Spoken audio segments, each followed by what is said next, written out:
Hello, today I'm going to be covering the concept of financial commentaries.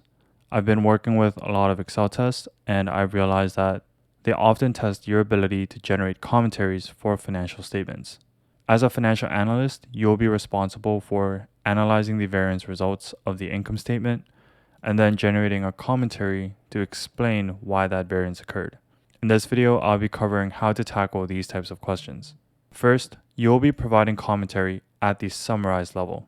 What this means is that although there are detailed GL information, you will not be explaining the variances individually, but instead only at the total level. However, you will have to reference the detailed information over here to accurately explain why this variance occurred. For example, if we look at total revenue solely, we can see that we actually generated 500,000 under than the budget. But by looking at the detailed information, we can see that majority of this was driven by product sales. So within the commentary, we can specifically call out the product sales that mainly attributed to the 500,000. This would be the case for all the other categories. You will be using the detailed information to generate the commentary for the total level.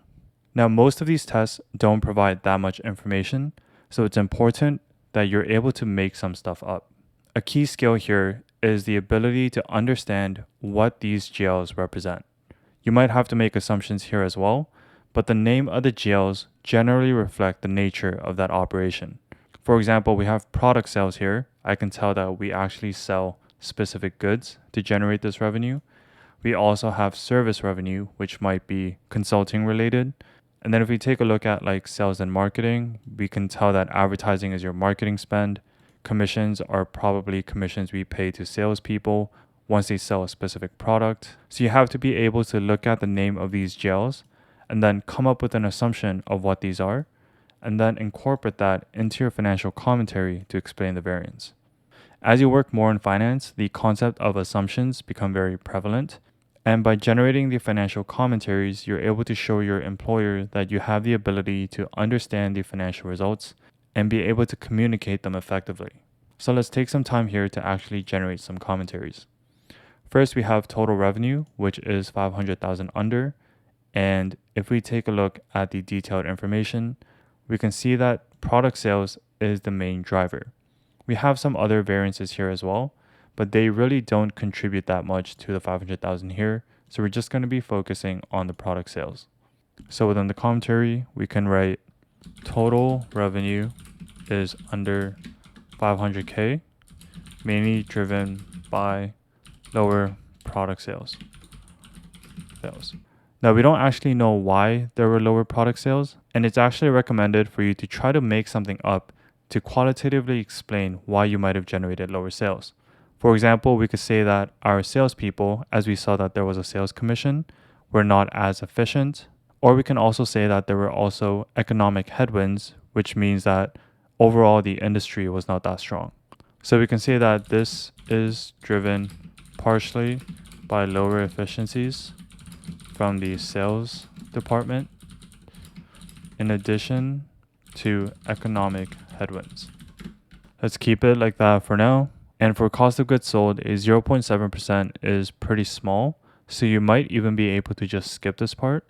However, if we take a look at the detailed information, we can see that raw materials is materially above the budget.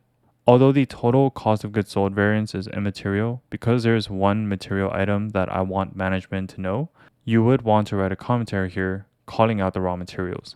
So we can write higher COGS driven by higher cost of raw materials. This is driven by an overall industry price increase. Now, of course, I don't actually know why the raw materials is higher than the budget, but it's important that you're able to come up with something to explain this. And also notice how our product sales is lower, but our raw materials cost is higher. This is a strong indicator that the cost per raw material is actually higher than what we've anticipated, because it's not likely that we sold more products. Now, moving on to sales and marketing, we can see that we overspent by 200,000, and this is just driven by higher marketing costs. Higher expenses driven by higher marketing costs as a result of additional advertising initiatives. So here I'm just assuming that we had more marketing projects than what we've anticipated. However, the fact that we still generated lower sales is concerning. Now moving on to G&A costs, we are 50,000 under, and again, this is mainly driven by admin salaries. We can just keep this general and just say lower expenses driven by lower admin salaries as a result of reduced headcount. And then for R&D, again, 50,000 under, mainly due to developer salaries. So again, lower R&D costs, mainly driven by lower headcount. So again, I'm assuming we had lower employees. And it's actually recommended that you come up with an overall closing statement for your operating income. So overall, lower operating income driven by lower product sales, in addition to higher operating expenses, mainly driven by higher volume of advertising initiatives. And we now have all our commentaries. Notice how I kind of just made up all of these on the spot, and this is just based on my experience with working with these types of expenses and revenues. But it's really important for you to be able to come up with these qualitative reasons as to why these variances occur.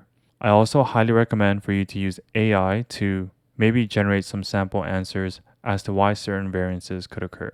Overall, your main goal is to show your employer that you can analyze the results and you have an understanding as to why these types of variances could occur and that you could effectively communicate that. This file will be on my website for you to practice as well, and if you have any questions, always feel free to reach out. I hope this video will be able to help you develop the skill set in generating financial commentaries, and I'll see you in the next video. Bye.